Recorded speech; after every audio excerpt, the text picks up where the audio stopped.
ঘটনাটি আজকে থেকে ২২ বছর আগে ঘটা সত্য এবং বাস্তব একটি ঘটনা। গ্রামটির নাম ছিল রসুলপুর। রসুলপুরের একজন দক্ষ কারিগর হচ্ছে সমেন। সমেন খুব চমৎকার মিষ্টি বানাতো এবং তার মিষ্টির নাম ডাক আশেপাশের কয়েক তল্লাটে ছিল। অনেক দূর দূরান্ত থেকে তার মিষ্টি খাওয়ার জন্য মানুষ আসত। সমেনের দক্ষ কারিগরি হাতের নিপুণ ছোঁয়ায় যেন মিষ্টি হয়ে উঠত একদম অমৃত। সমেনের দোকানে সবসময় ভিড় লেগেই থাকত। সে সবসময় মিষ্টির জন্য বিখ্যাত ছিলেন। কিছু বছর হয়েছে সে মারা গিয়েছে, কিন্তু তার সেই কাহিনী এবং সংলাপ এখন পর্যন্ত গ্রামে গ্রামে মানুষের মুখে মুখে এখনো ছড়িয়ে বেড়ায়। লোকমুখে শোনা যায় সমেন একজন হিন্দু হলেও তারপর একটা পরী ভর করেছিল এবং তাকে নাকি পরীতে বিয়েও করেছিল। ঘটনাচক্রে আমরা সমস্ত ঘটনা জানব। বরাবরের মতো কণ্ঠে আমি আরজে ইমরান আপনাদের সঙ্গে আজকে আমরা শুনবো সমেনের জীবনের গল্প, এবং যে পাঠিয়েছেন তিনি যেভাবে করে আমাদেরকে লিখেছেন ঠিক সেইভাবে করেই আমি আপনাদেরকে শোনানোর চেষ্টা করব। আপনারা যদি আমাদের চ্যানেলে নতুন হয়ে থাকেন তাহলে অবশ্যই চ্যানেলটিকে সাবস্ক্রাইব করে রাখবেন। দেখতে দেখতে ভূত বাক্সের অলরেডি 23টা এপিসোড চলে এসেছে। আপনাদের ভালোবাসায় ভূত বাক্স আস্তে আস্তে এগিয়ে যাচ্ছে।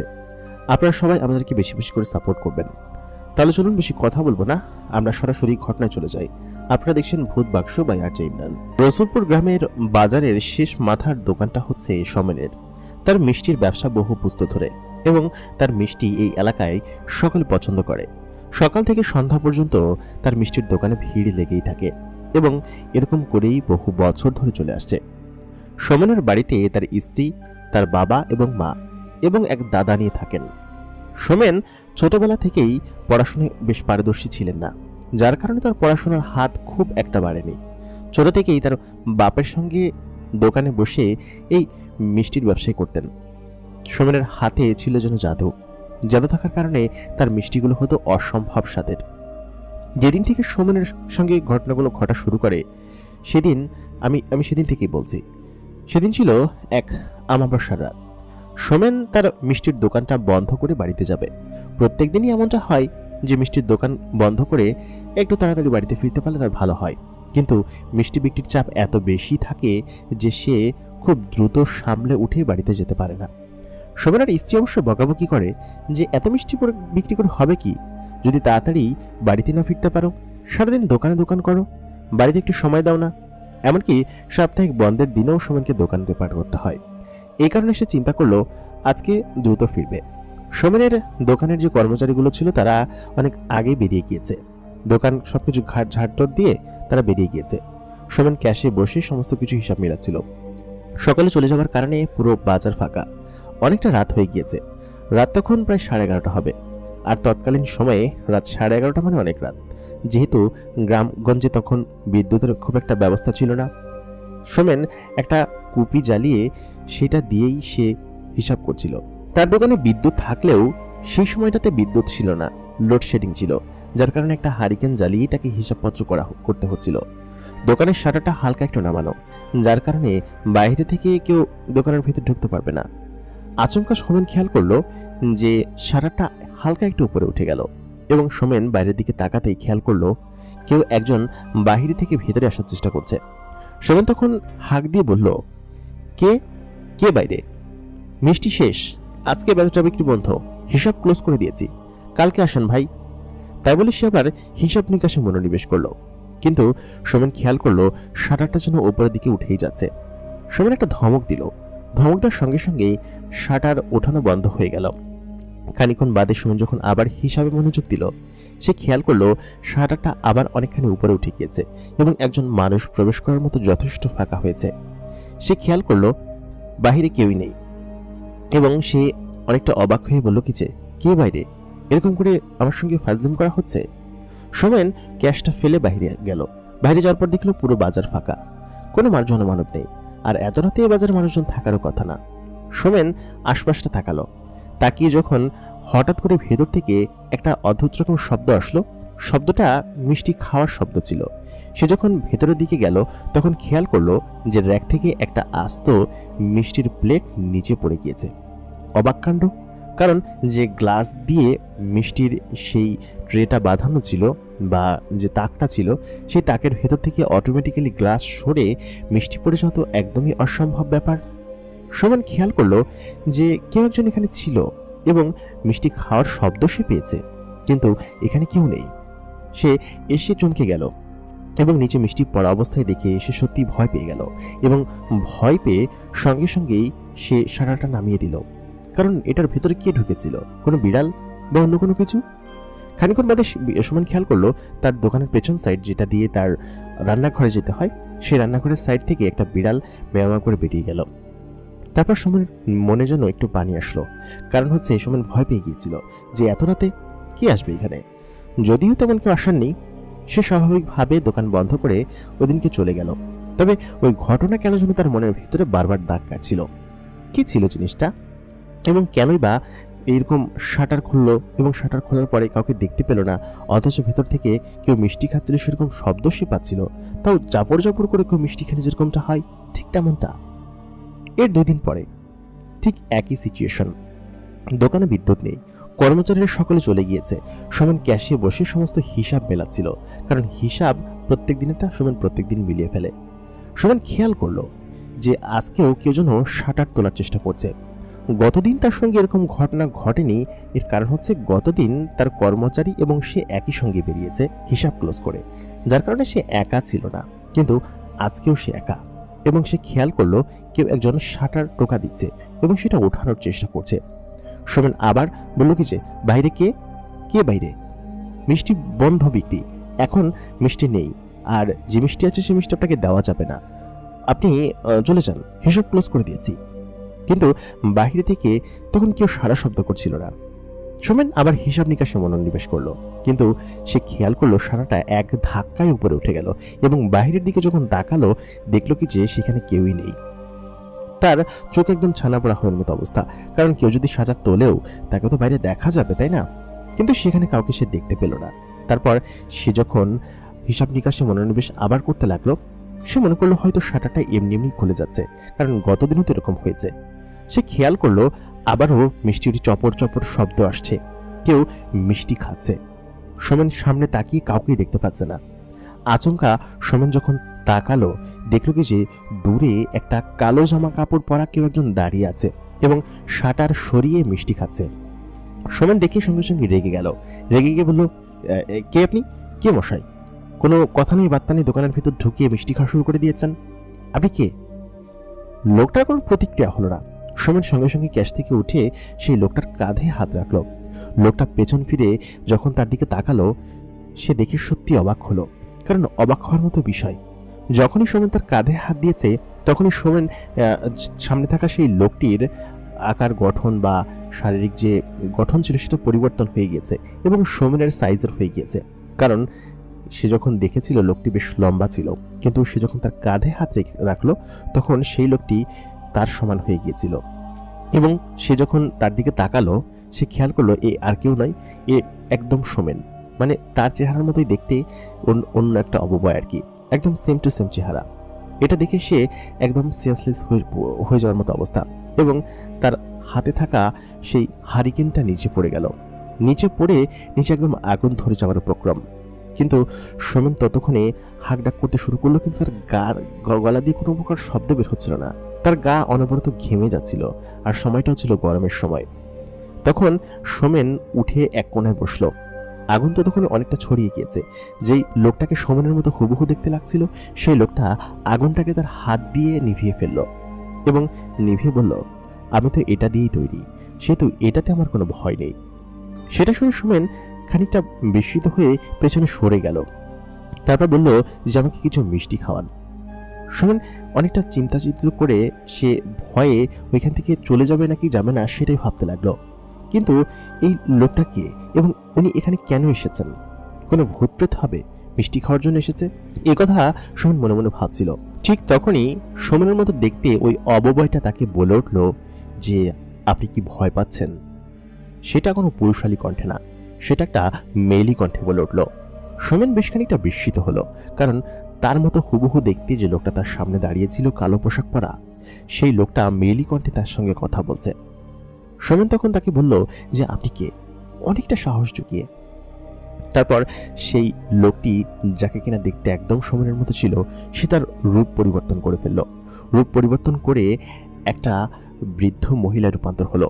বলল কি যে আমি এটা।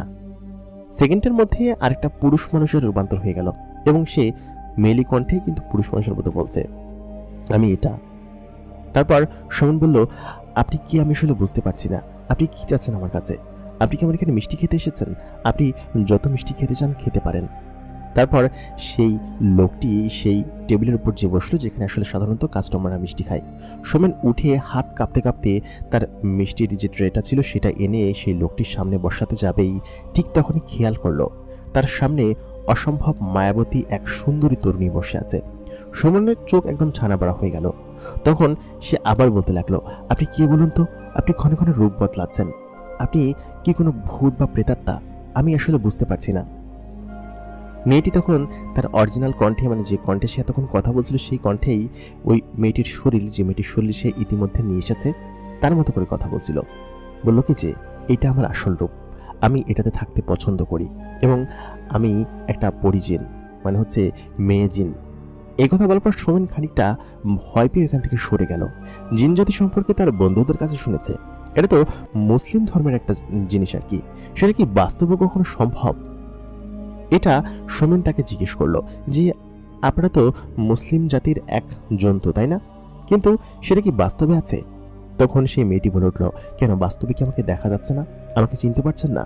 আমি সত্যি একটা জিন এবং জিনেদের আছে অলৌকিক ক্ষমতা। তার বন্ধু তাকে বলেছিল যে রাতের বেলা মিষ্টি খেতে নাকি জিনেরা আসে বিভিন্ন মিষ্টির দোকানে। সোমেনের তার বন্ধুর কথা মনে পড়ে গেল। সে থরথর করে কাঁপছিল তার পাশে দাঁড়িয়ে থেকে। তখন সেই মেয়েটি বলে উঠল, ভয় পাচ্ছেন কিসের জন্য? বসুন। তারপর সোমেন তার কথা মতো বসে পড়ল। মেয়েটি তার সামনে গপ গপ করে সমস্ত মিষ্টি খেয়ে ফেলল। তারপর কিঞ্চিৎ হাসলো, হেসে বলল কি যে ভয় পাওয়ার কোনো কারণ নেই সোমেন বাবু, ভয় পাওয়ার কোনো কারণ নেই। আমি আপনার কোনো ক্ষতি করব না বা আপনার কোনো ক্ষতি করার জন্য এখানে আসিনি। আমি চাইলে আপনাকে যে কোনো ধরনের সুবিধা দিতে পারি, তবে বদলে আমাকে প্রত্যেকদিন মিষ্টি খাওয়াতে হবে। এতে যদি রাজি থাকেন তাহলে আমি আপনার কোনো ক্ষতি করব না, আমি আপনাকে সুবিধা দিব। আপনি যেটা চাইবেন সেটা আমি আপনাকে দিব। তারপর সোমেন বলল, আচ্ছা ঠিক আছে, আপনি প্রত্যেকদিন আইসেন, আমি আপনাকে মিষ্টি খাওয়াবো, ঠিক আছে?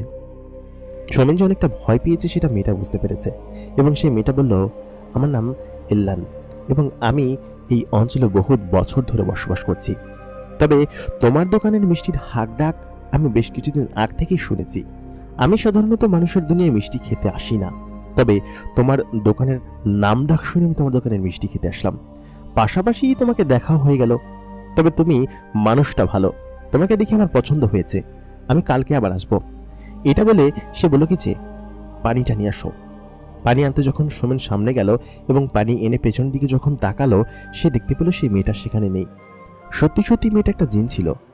সোমেন তখন প্রচন্ড পরিমাণ চিৎকার মেরে উঠল। পাশেরই কোনো একটা দোকান খোলা ছিল, সেই দোকান থেকে কেউ একজন দৌড়ে আসলো। এসে দোকানের অবস্থা দেখে সে তো বলল কি যে কি ব্যাপার সোমেন দাদা, এ অবস্থা কেন? দোকানে মিষ্টি টিষ্টি সব পড়ে আছে কিসের জন্য?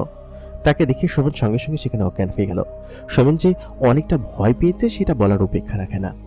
তারপর তাকে সবাই ধরাধরি করে দোকান বন্ধ করে বাড়িতে নিয়ে গেল। পরের দিন তার জ্বর চলে আসলো।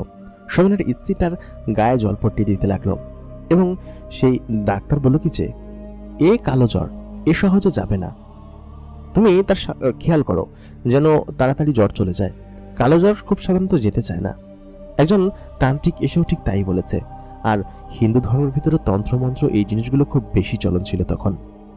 তো তান্ত্রিক এসে বলল কি যে এরপর কালো ছায়া আছে। সে নিশ্চয়ই বুঝতে পেরেছিল। তবে গতকালকে সেই জিন মেয়েটি সোমেনকে বলে গিয়েছে, সেজন্য কাউকে না বলে যে আমি এখানে এসেছিলাম। সেজন্য সোমেন তার মুখ খুলতে পারছে না। অবশ্য সেই তান্ত্রিক তাকে জিজ্ঞেস করেছে, কোনো কিছু দেখে কি তুমি ভয় পেয়েছো? এমনকি মসজিদের হুজুর এসে পর্যন্ত সোমেনকে জিজ্ঞেস করেছে যে তুমি কি কোনো কিছু দেখে ভয় পেয়েছো? ওই এলাকার সমস্ত মানুষদের মধ্যে বেশ মিল ছিল, যার কারণে সোমেন সকলের সঙ্গে মিশতে পারত। কিন্তু সে সকলকে বলেছে না না, তেমন কোনো সমস্যা না, এই আর কি মাঝে মধ্যে আচমকা যখন রাত্রেবেলা বাড়িতে ফিরি তখন খারাপ জিনিসপাতি হয়তো দেখে ভয় পাই, এটা কোনো স্বাভাবিক বিষয়, এটা আপনাদের এত মাতামাতি করার দরকার নেই। সোমেন এটা বলে যখন খানিকটা সুস্থ হয়েছিল তখন সে এগুলো সবাইকে বলেছিল। তবে সোমেনের সুস্থ হতে প্রায় 1 সপ্তাহ মতো সময় লেগেছিল। তাও কোনোভাবেই তার গায়ের জ্বর যাচ্ছিল না। ডাক্তার এসেও কোনো কিছু করতে পারছিল না। সোমেন সেটা নিজে থেকে বলেনি, তবে সোমেনের স্ত্রী সেটা পরবর্তীতে জানতে পারে। 6ষ্ঠ দিনের মাথায় সোমেনের কাছে সে জিন মেয়েটি আসে। জিন মেয়েটি এসে বলে কি যে, এত পরিমাণ ভয় পেয়েছ আমাকে দেখে যে গত 6 দিন ধরে তুমি দোকানেই যাচ্ছ না, আর তোমার শরীরে এই পরিমাণ জ্বর সেটা তো আমি জানতাম না। দোকানের একজনের কাছ থেকে জেনেছি এবং সেখান থেকে আমি এখানে আসলাম। তবে তুমি চিন্তা করো না, তোমার জ্বর এখনই চলে যাবে। সোমেন সেই মেয়েটির সঙ্গে কথা বলছিল। সোমেনের স্ত্রী তখন বাহিরে রান্নাঘরে রান্না করছিল। তখন সন্ধ্যা 7টা কি 7:30 হবে। ওই সময় সোমেন ঘরের ভিতরে তার সেই পরি যে লোকটি মেয়েটি ছিল সেই মেয়েটির সঙ্গে কথা বলছিল। তারপর সোমেনের স্ত্রী যখন ঘরের ভিতরে আসে, সে এসে দেখে যে সোমেন কারোর সঙ্গে কথা বলছে। এটা দেখে সে সঙ্গে সঙ্গে চিৎকার করে ওঠে এবং সোমেনকে বলে যে, আপনি কার সঙ্গে কথা বলছেন? সোমেন তখন বলে, কই কারোর সঙ্গে না তো, আমি নিজে নিজে কথা বলছি। এর পরের দিন থেকে সোমেন একদম সম্পূর্ণরূপে সুস্থ এবং সে সম্পূর্ণরূপে হেঁটে চলে বেড়াচ্ছে। সকলে দেখে অবাক যে জ্বর এতদিন গেল না, এমনকি সন্ধ্যা পর্যন্ত প্রচন্ড পরিমাণ জ্বর ছিল, আচমকা সেই জ্বর সেরে গেল। ওদের এখানে যেসব তান্ত্রিক এবং ওরকম সাধু ছিল তারা আসলে সন্দেহ করতে লাগলো আসলে সোমেনের কি হয়েছে এবং সোমেন এরকম অদ্ভুত অদ্ভুত আচরণ করছে কিসের জন্য। কারণ জ্বর সারার পর থেকেই সোমেন সবার সঙ্গে কেমন যেন জ্ঞানের সুরে কথা বলতো এবং অদ্ভুত অদ্ভুতভাবে কথা বলতো। ওই দিন রাতের বেলা যখন সোমেন দোকান বন্ধ করে বাড়ির দিকে আসবে, মানে তার আগেই আর কি, সোমেন তো জানতো যে সে মেয়েটাকে ওয়াদা করেছে যে প্রত্যেকদিন রাত্রেবেলা তাকে মিষ্টি খাওয়াতে হবে। নিশ্চয়ই মেয়েটা আসবে, আর ওকে ভয় পেয়ে হয়তো আমার এতদিন জ্বর এসেছিল, তবে সেটা ওই আমাকে ঠিক করে দিয়েছে, তার মানে ওর কথা আমার শুনতে হবে। মেয়েটি সম্পূর্ণরূপে সোমেনকে তার বশে নিয়ে ফেলেছিল, যার কারণে সোমেন সবসময় মেয়েটির কথাই শুনত এবং সে যা বলতো সেটাই মান্য করত। বিষয়টা সোমেনের কাছে স্বাভাবিক হয়ে গিয়েছিল এবং গ্রামের লোকজন তখন পর্যন্ত সোমেনের এই বিষয় পর্যন্ত কেউই জানত না। এই যে সোমেন প্রত্যেকদিন রাত্রেবেলা একটা জিনকে মিষ্টি খাওয়ায়, এই কাহিনী পরবর্তীতে এলাকার মানুষজন জানতে পারে যখন সোমেনকে সেই জিন মেয়েটি তুলে নিয়ে গিয়েছিল এবং সে যখন ফেরত আসে। সেদিন রাতে সোমেন মেয়েটির জন্য অপেক্ষা করছিল। খানিক্ষণ বাদে শাটার নড়ে উঠল। সোমেন মেয়েটিকে দেখে আর ভয় পাচ্ছিল না, কারণ তার মধ্যে থেকে ভয়টা একদম সম্পূর্ণরূপে সরিয়ে ফেলেছে মেয়েটি। মেয়েটি সোমেনের কাছে আসলো। কাছে আসার পর বলল যে, আজকে যে সম্পূর্ণরূপে প্রস্তুত হয়ে আছেন, ব্যাপার কি? সোমেন বলল, আপনার সেবা তো করতেই হবে, যার কারণে আমি আপনার জন্য মিষ্টি নিয়ে বসে আছি। আজকে স্পেশাল হাতে আমি আপনার জন্য মিষ্টি তৈরি করেছি। আমি জানি আপনি আমার হাতের মিষ্টি ছাড়া খাবেন না। আমার দোকানের যে কারিগররা আছে সেই কারিগররা এই কয়েকদিন মিষ্টি বানিয়েছে, আমি আসতে পারিনি, এই জন্য আপনি খেতেও পারেননি, সেই জন্য আমি দুঃখিত। আজকে আমি নিজের হাতে একটু আগেই আপনার জন্য মিষ্টিগুলো বানিয়েছি, আপনি খেলে আমি খুশি হব। মেয়েটি তখন সোমেনের কাছে আসলো এবং তার গালে হাত দিয়ে বলল, সুন্দর সুন্দর, তুই এখন থেকে আমার কথা শুনছিস, বিষয়টা আমার ভালো লাগছে, তোর জন্য উপহার আছে। তাই বলে সোমেনের দিকে একটা থলে বাড়িয়ে দিল। বলল কি যে, এর ভেতরে বেশ দামি জিনিস আছে, তবে এটা তুই খুলবি না, আমি যখন আসবো না এরপরে তুই খুলবি। আমি একটা সময় চলে যাব, হয়তো এখানে থাকা হবে না। সোমেন বলল, কেন, আপনি আসবেন না কিসের জন্য?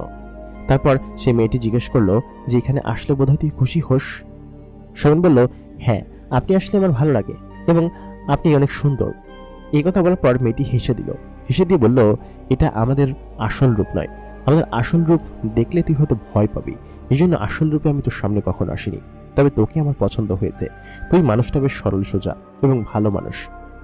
তারপর সোমেনের সামনে সেই মেয়েটি একটা একটা করে পুরো 1 গামলা মিষ্টি খেয়ে শেষ করে ফেলল। সে ছিল একটা মেয়ে জিন আর কি, পরিজিন যেটাকে বলে। তবে সোমেনের কাছে তাকে কেন ভালো লাগতো সে নিজেও বলতে পারতো না। মেয়েটি প্রত্যেকদিন আসার জন্য সোমেন অপেক্ষা করত এবং তার জন্য নিজের হাতে সে মিষ্টি বানিয়ে রাখত। এরকম করে বেশ কয়েকদিন কেটে গেল। একদিন পূর্ণিমা রাতে হঠাৎ করে সোমেন ঘর থেকে বেরিয়ে বারান্দায় বসে কার সঙ্গে যেন কথা বলছিল। এই জিনিসটা সোমেনের স্ত্রী দেখে ফেলে এবং সে বাহিরে যখন আসে সে দেখে সে কারোর সঙ্গে উঠানে দাঁড়িয়ে ইশারায় ইঙ্গিতে কথা বলছে। সেটা দেখে সোমেনের স্ত্রী একটা চিৎকার দিল এবং বলল কি যে, তুমি কার সঙ্গে কথা বলছো? সোমেন তখন এসে বলল কি যে, তোকে বলেছি না রাত বের হবি না এবং আমাকে ফলো করবি না, আমি কোথায় যাই না না যাই সেটা নিয়ে তোর কি? সোমেন এর আগে তার স্ত্রীর সঙ্গে এরকম আচরণ কখনো করেনি, কারণ তার স্ত্রী তাকে অনেক বেশি ভালোবাসে। সঙ্গে সঙ্গেই তার চাচারা, জ্যাঠামশাইরা, সোমেনের মা, দিদা সকলে জমা হয়ে গেল এবং বলল কি যে কি হয়েছে। তখন সোমেনের স্ত্রী বলল কি যে এরকম ভাবে উনি বেশ কয়েকদিন ধরে রাতের বেলা ঘরে থাকছেন না এবং বাহিরে এসে কার সঙ্গে যেন কথা বলেন। আমি যখন জিজ্ঞেস করি কিন্তু কাউকে কিছু বলেন না। এই কথা বলার সঙ্গে সঙ্গে সোমেন ভীষণ পরিমাণ রেগে গেল এবং রেগে গিয়ে বলল, আমি কার সঙ্গে কথা বলি না বলি সেটাতে তোমাদের কি? সোমেনের সঙ্গে সেই পরি মেয়েটি তখনও সেখানে দাঁড়িয়েছিল এবং সোমেন যখন বলল চলো এখান থেকে, তখন আচমকা সোমেন সেখান থেকে গায়েব হয়ে গেল। বাড়ির সবাই কিছুই বুঝতে পারলো না সোমেন এরকম ভাবে গায়েব হয়ে গেল কিভাবে। সকলে দেখে বিস্মিত হয়ে গেল এবং প্রচন্ড পরিমাণ চিৎকার চেঁচামেচি হতে লাগলো এই বাড়ির ভেতরে। এলাকার সবাই জড়ো হয়ে গেল এবং সকলে বলল সোমেনকে কিছু তো একটা নিয়ে গিয়েছে এবং সবাই সোমেনকে খোঁজাখুঁজি করতে লাগলো। সোমেন বেশ কয়েকদিন ধরে অদ্ভুত রকমের আচরণ করছে সবার সঙ্গে সব জ্ঞানমূলক কথা বলছে এবং অদ্ভুত সব জিনিস দেখেছে সেসব বলছে। কিন্তু সে তো এই দোকান এবং বাড়ির বাইরে কোথাও যায়নি, এমনকি তার সারা জীবনে শহর পর্যন্ত সে যায়নি। শহরে হয়তো দেখবার কাজের জন্য গিয়েছে, কিন্তু ঘোরার জন্য বা সেসব যা জায়গার কথা বলছে সেসব জায়গাতে সে কখনোই নিয়ে যায়নি, বা সেসব জায়গার কথা সে জানলো কিভাবে। সোমেন এরকম অদ্ভুত সব আচরণ দেখে সবাই অবাক হয়ে গেল।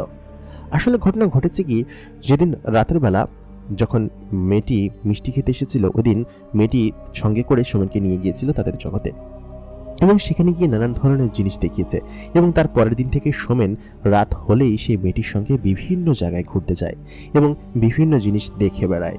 সেই সমস্ত জিনিসই সে সকলকে বলে বেড়াতো। তবে সোমেন যে সেই মেয়েটির সঙ্গে চলে গিয়েছে এসব বিষয়ে মানুষজন নিশ্চিত হলো পরবর্তীতে যখন ওখানকার তান্ত্রিক এবং হুজুরা সকলকে জানালো। তবে সোমেন এত দ্রুত ফিরে আসবে কিনা সেটার কোনো নিশ্চয়তা নেই, যেহেতু এলাকার সবাই জেনে গিয়েছে। ওদিনকে যখন সোমেন গায়েব হয়ে গেল সেদিন ওদের বাড়িতে তান্ত্রিক এবং সেই হুজুর দুজনে এসেছিলেন। তারা এসে বললেন যে সোমেনের উপর একটা পরীতে ভর করেছে এবং সেই পরী মেয়েটি সোমেনকে নিয়ে গিয়েছে। তবে সে তান্ত্রিক সেটা বিশ্বাস করতে চায় না। তান্ত্রিক বলে কোনো কালো ছায়া আর হুজুর বলেও জিন পরী। এটা বলার পর গ্রামের সকলে আসলে দ্বিমত পোষণ করলো। হিন্দুরা যারা আছে তারা জিনে বিশ্বাস করতে চায় না, আর তান্ত্রিকের কথা মানে হচ্ছে সেখানে কোনো অশ্বরের কোনো কিছু আছে যা কিনা তাকে তুলে নিয়ে গিয়েছে। এরকম করে দ্বিমত চলতে লাগলো, কিন্তু তাকে কেউ একজন তো নিয়ে গিয়েছে। সেসব বিষয়ে গ্রামের মধ্যে কানাঘুষা চলতে লাগলো। পরবর্তীতে যখন সোমেন ফিরে আসার পর সে সমস্ত ঘটনা সকলকে খুলে বলল এবং বলল যে সেই জিন মেয়েটি আসলে পরবর্তীতে গ্রামের সবাই হুজুরের কথাই বিশ্বাস করেছিল, কারণ সোমেন নিজের চোখে বলেছে, নিজের মুখে বলেছে, নিজের চোখে দেখেছে যে সেটা একটা জিন ছিল এবং সেই পরী মেয়েটি তাকে তুলে নিয়ে গিয়েছিল এবং তার সঙ্গে সোমেন প্রায় 1.5 বছর সেখানে ছিল। আসলে পরী মেয়েটি যখন প্রত্যেক দিন সোমেনের দোকানে আসতো, সোমেনকে দেখে পরী মেয়েটির ভালো লেগে যায় এবং ভালো লেগে যাওয়ার পর সে তাকে সঙ্গে করে তার বাড়িতে নিয়ে যেতে চায়। যেহেতু সোমেন পুরোপুরি তার বশে চলে এসেছিল এবং সে প্রথম এখানে মিষ্টি খাওয়ার উদ্দেশ্যে এসেছিল, সোমেনকে নিয়ে যাওয়ার উদ্দেশ্য নয়, কিন্তু তাকে দেখে তার এত পরিমাণ পছন্দ হয় যে তাকে সঙ্গে করে তার জগতে নিয়ে যাওয়ার জন্য তাকে নানানভাবে উদ্বুদ্ধ করতে থাকে। পরবর্তীতে সোমেনকে সঙ্গে নিয়ে সে তার জগতে যেখানে সে থাকতো সেখানে সে নিয়ে যায়। সোমেন যখন ফিরে আসলো তখন সবাইকে বলল সেখানকার পরিবেশ এমন ছিল যে আসলে আমরা যে রকমভাবে বসবাস করি ঠিক তেমনটা না। সেখানের ঘর বাড়িগুলো পাহাড়ের গা কেটে তৈরি করা এবং তারা সেখানে বসবাস করত। তাদের খাবার প্রধান উৎস ছিল হচ্ছে মিষ্টি এবং মেয়েটি শুধুমাত্র আমার নিজের হাতে মিষ্টি বানানো খাওয়ার জন্য আমাকে নিয়ে গিয়েছিল এবং সে আমাকে পছন্দ করতো বিদায় আমাকে তাকে সাথে করে নিয়ে গিয়েছিল এবং ভালোবাসতো, যার কারণে সে আমাকে চেয়েছিল বিয়ে করার জন্য। তবে তাদের ওইখানে বিয়ের কোনো নিয়ম নেই।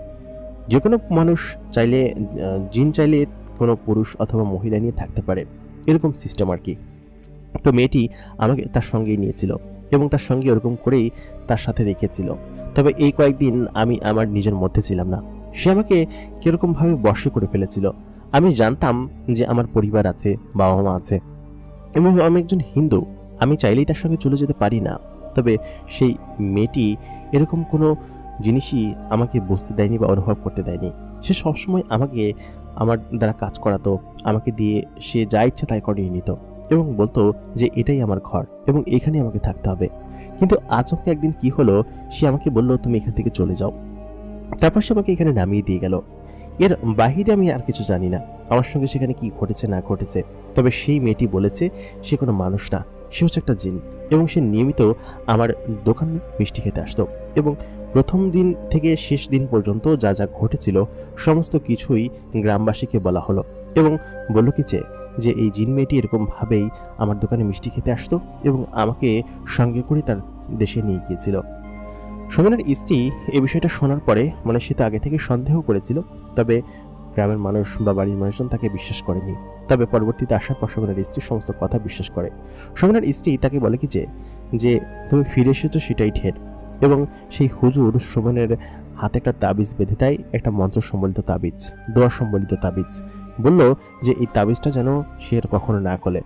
সেখানকার গ্রামের সকলের মধ্যে এরকম একটা মিলমিশ ছিল যে গ্রামের সবাই একে অন্যের সঙ্গে বেশ ভালোভাবে মিলেমিশে থাকতো, যার কারণে হুজুরের দেওয়া সেই তাবিজটা সোমেন এখন পর্যন্ত পড়ে বেড়ায়। এবং সেই মিষ্টির দোকানে হয়তো সোমেনের এখন আর বসে না, কারণ হচ্ছে সে এখন একটু বয়স্ক হয়েছে, বৃদ্ধ হয়েছে। তবে তার সেই মিষ্টির দোকানে এখন পর্যন্ত চালায়, তার ছেলেপুলেরা হয়তো চালায়। এবং সেই সময় থেকে এখন পর্যন্ত সোমেন সেই দুঃস্বপ্ন কাঁধে নিয়ে বয়ে বেড়ায় এবং তার সেই দুঃস্বপ্নটা সে প্রায় দেখে আর কি, মাঝে মধ্যে স্বপ্ন দেখে এবং সে ভয় পেয়ে আটকে ওঠে। তো এই ঘটনা গ্রামের সকলেই জানে এবং আশপাশের সকলেই জানে। আর সোমেনের মিষ্টির দোকানের সেই নাম ডাক এখন পর্যন্ত আছে শুধুমাত্র তার জন্য। আমরা চলে যাবো আমাদের দ্বিতীয় ঘটনায়। দ্বিতীয় ঘটনাটি এসেছে আমাদের যশোর থেকে। ঘটনাটি অনেক ভয়ানক, তবে এটি কোনো জিনপুর রিলেটেড ঘটনা না, যেহেতু আমরা ভূত বাক্সে র্যান্ডমলি ভিডিও আপলোড করে থাকি। সেহেতু আপনারা যদি আপনাদের জীবনের ঘটনা পাঠাতে চান আমাদেরকে ইমেল করতে পারেন। আমাদের ইমেল অ্যাড্রেস ভিডিও ডিসক্রিপশনে পেয়ে যাবেন। বেশি কথা বাড়াবো না, আমরা সরাসরি ঘটনায় চলে যাব। আমাদের দ্বিতীয় ঘটনাটির সূত্রপাত হয় হচ্ছে একটা গ্রামের এলাকা থেকে, যে এলাকায় আসলে ঘটনাটি ঘটেছিল। যে ছেলেটির সঙ্গে ঘটেছিল সে শহরে থাকতো এবং তার সঙ্গে আচমকা ঘটনাটি ঘটে। তো শহরে থাকাকালীন সময়ে সে আসলে জানতো না যে কি ঘটেছিল গ্রামে আসলে। তো সেদিন রাতে সে শহর থেকে গ্রামে যাওয়ার উদ্দেশ্য করে রওনা দিয়েছিল।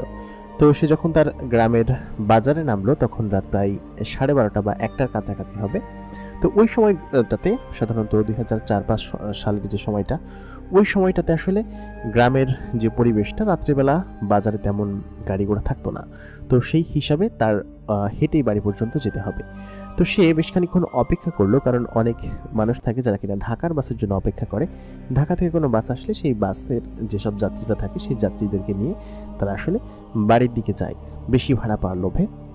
তো সেদিন ছেলেটি একাই ছিল এবং একা থাকার কারণে সে হেঁটেই বাড়ি যাওয়ার সিদ্ধান্ত নিল। তো বেশ খানিকক্ষণ হাঁটার পরে সে খেয়াল করলো পেছন থেকে তাকে কেউ একজন ডাক দিয়েছে। তো পেছন থেকে যে তাকে ডাক দিয়েছে সেই লোকটাকে তার অচেনা নয়, সেই লোকটাকে সে চেনে এবং বহুদিন ধরে তার সঙ্গে এই গ্রামে থেকেছে এবং তার গ্রামেরই এক কাকা আর কি। তো সেই কাকা তাকে বললেন যে কি ব্যাপার বাবা, বাড়িতে যাচ্ছিস? তো ছেলেটি বললো কি যে হ্যাঁ আমি বাড়িতে যাচ্ছি, আপনি ভালো আছেন? তো সে বললো ভালো আর কই, আছি একরকম। তো তার সঙ্গে হাঁটতে লাগলো। তো ছেলেটি যখন তার সঙ্গে হেঁটে যাচ্ছিল, আসলে তার সঙ্গে গল্প করছিল, কথা বলছিল। তো তিনি সেরকমভাবে তার সঙ্গে কথা বলতে বলতে বাড়ির কাছাকাছি চলে আসলেন। তো এক পর্যায়ে বাড়ি পর্যন্ত ওই লোকটি ছেলেটিকে পৌঁছে দিলেন। আসলে ছেলেটি ছিল খুব ভদ্র এবং ভালো স্বভাবের একটা ছেলে। আর যে চাচা ছিল ওই চাচাজানকে ছেলেটি ছোটবেলায় বড় হয়ে এখন অনেক হেল্প করে। তো এই কারণে হয়তো চাচাজি তাকে অনেক তোষামোদি করলো বা অনেক প্রশংসা করলো ছেলেটি। তো ছেলেটি যথারীতি বাড়িতে চলে আসলো। বাড়িতে আসার পরে সে হচ্ছে কি খাবার খেতে বসলো আর কি, খাবার খেতে। তখন তার মা তাকে জিজ্ঞেস করলো যে কিরে বাবা, আসতে কোনো সমস্যা হয়নি তো? তো তখন তার মা তাকে বললো কি যে এই কথা বলার পর সে তার মাকে বললো যে না কোনো সমস্যা হয়নি, আসার পথে অমুক চাচার সঙ্গে দেখা হয়েছিল, আমি তার সঙ্গে আসছি। তো এই কথা বলার পর তার মা আচমকা বললো কি যে অমুক চাচার সঙ্গে মানে অমুক চাচার সঙ্গে তোর দেখা হবে কিভাবে? তো এই কথা বলার পর ছেলেটি তাকে জিজ্ঞেস করলো যে কেন, তার সাথে দেখা না হওয়ার কি আছে, সে তো আমাদের গ্রামেরই, তার সঙ্গে কত খেলেছি, কত ঘুরে বেরিয়েছি, আমি তাকে কত হেল্পও করেছি। তো তখন ছেলেটির মা তাকে এমনভাবে উত্তরটা দিল, সেটা জানার পর আসলে তার নিজের আসলে ভয় পাওয়া ছাড়ার কোনো উপায় ছিল না এবং তার গায়ের লোম দাঁড়িয়ে গেল, গায়ের শীত দাঁড়িয়ে গেল। তার মা বলল কি যে ওই চাচা তো গত 2 দিন আগে মারা গেছে। তো এই কথা যখন শুনলো, শোনার পরে আসলে এত পরিমাণ ভয় পেয়ে গেল ও যে 2 দিন আগে মারা গেলে তাহলে ওই লোকটি কে ছিল? আমি স্পষ্ট দেখেছি যে ওইটা অমুক চাচাই ছিল এবং সে আমার সঙ্গে করে আমার সাথে এসেছে। তো এই কথা বলার পর তখন ছেলেটির ওই রাত্রেবেলায় ভয় পেয়েছে এবং ভয় তার জ্বর চলে আসে, কারণ সে একজন মৃত মানুষের সঙ্গে এসেছে। এবং পরবর্তী দিনে পুরো গ্রাম ভরে এই জিনিসটা ছড়িয়ে যায় যে অমুকের ছেলেকে অমুকের বাপ দেখা দিছে বা সেরকম দেখেছে আর কি। তো এটা আসলে গ্রামের সকলে এইসব জিনিসগুলোতে খুব বেশি বিশ্বাস করতো এবং এগুলোতে মানতো। তো যার কারণে পরের দিন যখন সকলে আসলো আমার বাড়িতে, ওই ছেলেটার বাড়িতে আসলে সে তাকে জিজ্ঞেস করলো যে কি হয়েছিল, কেন হয়েছিল, কি দেখেছো। তো সে স্বাভাবিকভাবে সব কিছু বললো। তো ওই দিনই ছেলেটি যখন ঘুমালো রাতের 9টা-10টার দিকে, তার শরীরে জ্বর ছিল, ঠিক তখনই সেই লোকটি আসলে যে 2 দিন আগে মারা গিয়েছে সেই ছেলেটির সামনে আবার আসলো এবং এসে বলল কি যে বাবা তুমি আমার অনেক উপকার করেছো, এই জন্য সেদিন রাতে আমি তোমাকে খুব নিরাপদে বাড়ি পর্যন্ত এগিয়ে দিয়ে গিয়েছি। তবে তুমি যে কাজটা করেছো আসলে সকলকে বলেছো যে আমাকে তুমি দেখেছো, ওই কাজটা তুমি ঠিক করোনি।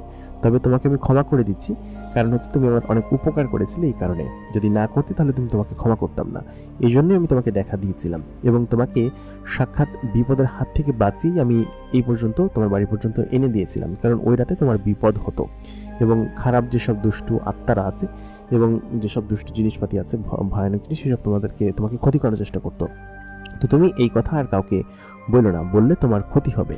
তো ওই ঘটনার পরে আসলে ওই ছেলেটা আসলে সুস্থ হয়ে যায় এবং সুস্থ হওয়ার পরে সে হচ্ছে কি এই ঘটনাটা আর কারোর সঙ্গে শেয়ার করে না এবং সেই ছেলেটি তার নাম পরিচয় সমস্ত কিছু গোপন রেখে আমার কাছে শেয়ার করেছে। তবে আমি তার ব্যাপারে তেমন কোনো কিছু বলতে চাচ্ছি না, ইভেন তার নাম পর্যন্ত আমাকে বলেনি, যার কারণে আমি তাকে সেই ছেলেটা বলে সম্বোধন করেছি পুরো গল্পে।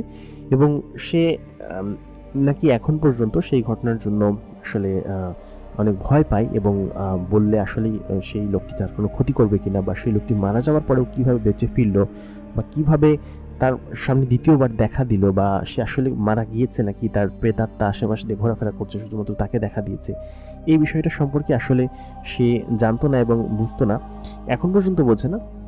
তো এই ছিল হচ্ছে তার ছোট্ট একটি ঘটনা, যেটা কিনা সে আমাদেরকে পাঠিয়েছেন সম্পূর্ণ নাম পরিচয় গোপন রেখে। তো আশা করি ঘটনাটি আপনাদের কাছে ভালো লেগেছে। আমরা আজকের এপিসোডের 3য় নাম্বার ঘটনায় চলে যাবো। এই ঘটনাটি আমাদের কাছে এসেছে নীলফামারী থেকে এবং নীলফামারীর একজন লোক আমাদেরকে পাঠিয়েছেন। সেই ঘটনাটি আমি হুবহু সে যেরকমভাবে পাঠিয়েছেন আমি সেরকমভাবেই আপনাদেরকে পড়ে শোনাচ্ছি।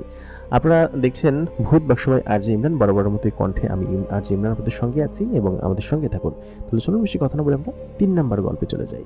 এই ঘটনাটি বেলাল নামের একজন গ্রামের ছেলের সঙ্গে ঘটা সত্য এবং বাস্তব একটি ঘটনা। ছেলেটি মাদ্রাসায় পড়তো এবং মাদ্রাসায় পড়ার কারণে সে ভীষণ পরিমাণ ফাজিল এবং শয়তান একটা ছেলে ছিল, কারণ সে শুরু থেকে এরকম ছিল এবং মাদ্রাসায় যাওয়ার পরে তাকে সবাই হুজুর না বলে খেজুর বলে খেপাতো এবং এই কারণে সে আরো বেশি দুষ্টামি করত। মাদ্রাসায় অনেক বছর হয়েছে সে তার হাফেজি শেষ করতে পারছিল না। সে ছোটবেলা থেকে অনেক বেশি দুষ্টামি ফাজদামি এগুলো করেই বড় হয়েছে। তো তার বয়স তখন 12-13 বছর হবে। সাধারণত এমনটা হয় যে মাদ্রাসার কাছে যদি কোনো গ্রামবাসীর বাড়ি থাকে বা কোনো ছাত্রের বাড়ি থাকে তাহলে কিন্তু রাত্রেবেলা তারা খাবার জন্য বাড়িতে আসে। তো সেরকমই একটা রাতের ঘটনা। আমি কিন্তু আগেই বলেছি ছেলেটা ভীষণ পরিমাণ ফাজিল এবং সে ফাজলামি করে বেড়ায়। তো সেদিন রাতের বেলা সে যখন তার বন্ধু বান্ধবের সঙ্গে বাড়িতে খাবার জন্য এসেছিল, ঈশান নামাজ শেষ করে খাওয়া দাওয়া শেষ করে সে যেতে একটু দেরি করেছিল। সাধারণত সে তার বন্ধু বান্ধবদের সাথে খুব বেশি একটা যেত না। ওই দিনও তার বন্ধু বান্ধবের সাথে যাওয়ার কোনো ইচ্ছা ছিল না, এমনকি ওই দিন তার মাদ্রাসাতেই যাওয়ার ইচ্ছা ছিল না। সে মাদ্রাসাতে না গিয়েই পাশের বাড়িতে একটা টিভি ছিল, সেই টিভি দেখতে চলে গেল। তো বেশ খানিকটা রাত গভীর হয়ে গেল। তার মা তাকে এক প্রকার টেনে এনে বলল কি যে এখনই মাদ্রাসায় যাবি, নাহলে হুজুর কমপ্লেন নিয়ে আসবে। তো সে এক প্রকার ওই সময় বিভিন্ন গ্রামগুলোতে কারোর বাসায় টিভি থাকলে সেখানে সিডি প্লেয়ার দিয়ে সিনেমা জুড়ে দিত। তো সে এক প্রকার সেই সিনেমা দেখতে দেখতে তার বেশ খানিকটা রাত হয়ে গেল এবং সে তার মায়ের কথা শুনলো না। তো স্বাভাবিকভাবে তার মা তাকে ঘরে জায়গা দিল না, বললো কি যে তুই মাদ্রাসায় চলে যা, তোকে আমি ঘরে উঠতে দিব না। তো প্রায় রাত তখন 11টা সাড়ে 11টার কাছাকাছি হবে। মাদ্রাসা তখনও বন্ধ হয়নি, মোটামুটি 12টার আগে আগে মাদ্রাসা বন্ধ হয়ে যায়। তো যদি আগে আগে সে যেতে পারে তাহলে সে মাদ্রাসায় ঢুকতে পারবে, যদিও হুজুর তাকে কিছু বলবে কি না সে বিষয়ে জানে না। তবে রাত্রে যদি ঘুমাতে হয় তাহলে তাকে মাদ্রাসায় যেতে হবে।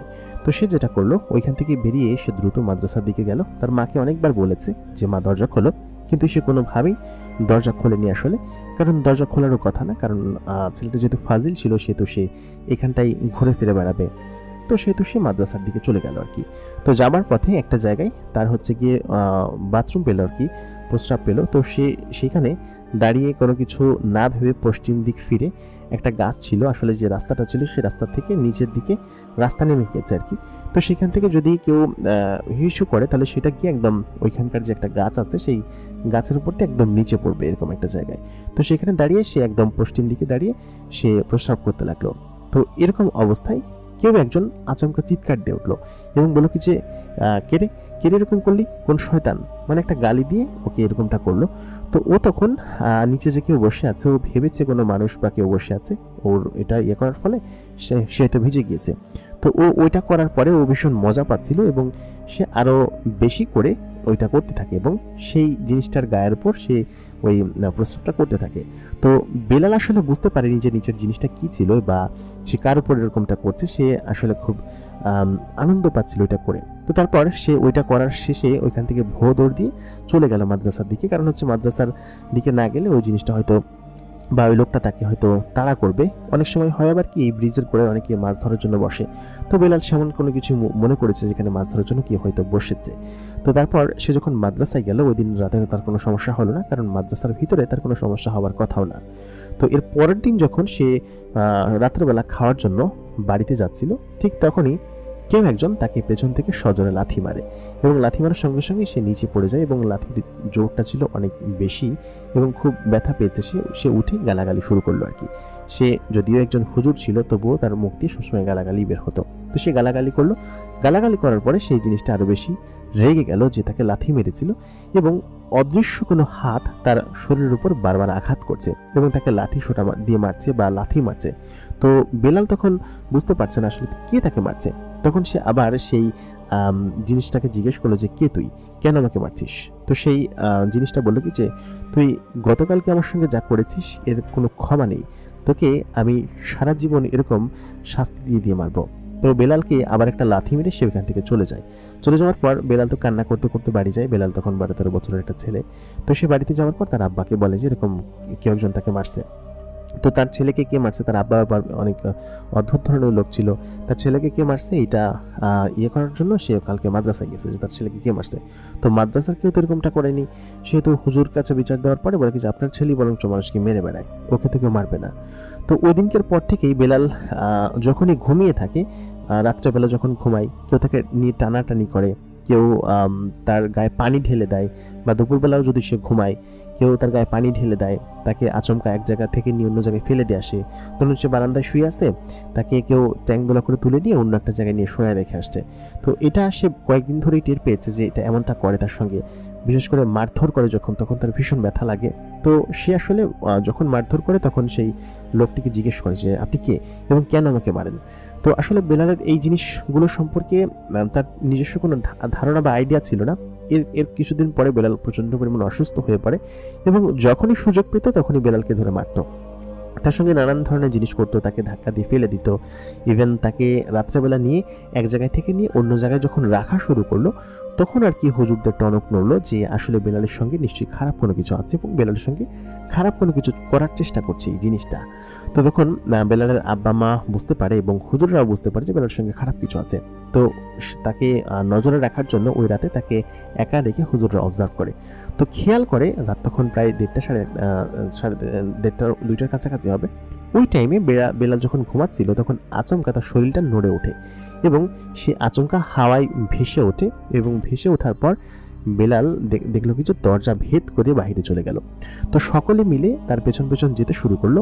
তো তখন যখন তাকে মাদ্রাসা থেকে বের করে একটু পেছনে নেওয়া হলো, তখন তাকে সজোরে পেটাতে লাগলো কেউ বা কারা, সে অনেক জোরে জোরে চিৎকার করতে লাগলো।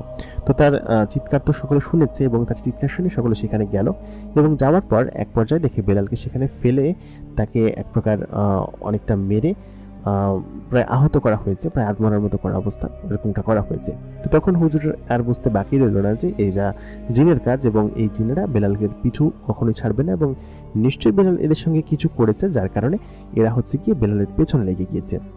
তো তখন ওই হুজুররা পরবর্তী দিন ওই জিনগুলো আসার অপেক্ষা করতে থাকে এবং সেই জিনগুলো যখন বেলালকে তুলে নিতে আসে তখন সেই হুজুর তাদের সামনে উপস্থিত হয় এবং সেই জিনগুলোকে এক প্রকার দোয়া দিয়ে বর্ষিয়া আনার চেষ্টা করে। তবে তারা বশে খুব বেশি একটা আসার চেষ্টা হচ্ছিল না, বা তাদেরকে বশ করা অতটা সহজও ছিল না, কারণ তারা শক্তিশালী জিন ছিল এবং অল্প খানিকক্ষণ বসে থাকার পর তারা তাদের নিজের মতো করে চলে যায়। হুজুরকে তারা বলে যে একে আমরা ছাড়বো না, এই আমাদের সঙ্গে খুবই খারাপ কাজ করেছে, আমাদের সঙ্গে অপরাধমূলক কাজ করেছে, একে আমরা ছাড়বো না, একে আমাদের সাথে করে আমরা নিয়ে যাব এবং আমাদের গোলাম বানিয়ে রাখবো, কারণ এ আমাদের উপর প্রস্তাব করেছে। তো এই কথা বলার পর তারা এখান থেকে চলে গেল। তো তাদের সঙ্গে কিন্তু পুরোপুরিভাবে কথা বলা যায়নি। এরপর বেলালের বাপ তাকে সঙ্গে করে নিয়ে একটা হচ্ছে গিয়ে বড় একজন সাধুর কাছে যায়, যে কিনা এইসব জিন তাড়াতে পারে বা এইসব জিনিস সম্পর্কে ভালো বোঝে। তো তার কাছে হচ্ছে গেল এবং যাওয়ার পরে সে এইসব কাহিনী খুলে বলল যে এরকম নাকি ওর জিনেদের উপর প্রস্তাব করছিল এবং সেটার বদলা হিসেবে নাকি ওরা একে নিয়ে যাবে বা এরপর শাস্তি দিচ্ছে, একে প্রচুর পরিমাণ মারধর করে, অনেকদিন ধরে বলে যে ওকে নাকি মারধর করে। তো তখন সেই তান্ত্রিক বাবা বলে কি যে এই জিনটা খুবই শক্তিশালী জিন এবং তোমার ছেলে আসলে ভুল করে হোক যেভাবেই হোক ওদের সাথে বেয়াদবি করছে এবং এটা তো মাইন্ড করছে, তো ওরা যেটা বলে সেটা শুনতে হবে, তো আমি ওদের সঙ্গে কথা বলি, দেখি ওরা কি করে। তো সেই তান্ত্রিক বাবা তাদেরকে জানায় যে ওই লোকটিকে বা যে জিনগুলো ছিল সেই জিনগুলোকে যদি আধা মন মিষ্টি দেওয়া হয় তাহলে তারা আসলে এই তার ছেলের এখান থেকে সরে যাবে এবং যে অপরাধটা ছিল সেই অপরাধটা ক্ষমা করে দিবে।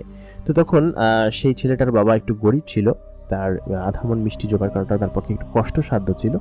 তো সে ধার দেনা করে সেই জিনেদের খায়েশ মেটালো এবং যেদিনকে তাদের মিষ্টি খাওয়ানোর কথা ছিল সেদিন হচ্ছে গিয়ে সেই সমস্ত জিনগুলো ওই বেলাল ছেলেটার বাড়িতে এসেছিল এবং বাড়িতে আসার পরে সেখানে তাদেরকে একটা অদ্ভুত ধরনের শিলাই করে, মানে তারা যে জিনিসগুলো নিয়ে এসেছিল সেই জিনিসগুলোতে ভরে তাদেরকে মিষ্টি দেওয়া হয়েছিল এবং সমস্ত মিষ্টিগুলো তারা সেখানে তারা যে পোটলা নিয়ে এসেছিল সেগুলোতে ভরে নিয়ে যায় এবং নিয়ে যাওয়ার পরে তারা আচমকা অদৃশ্য হয়ে যায়। এটা অনেকেই দেখেছে ওইখানকার।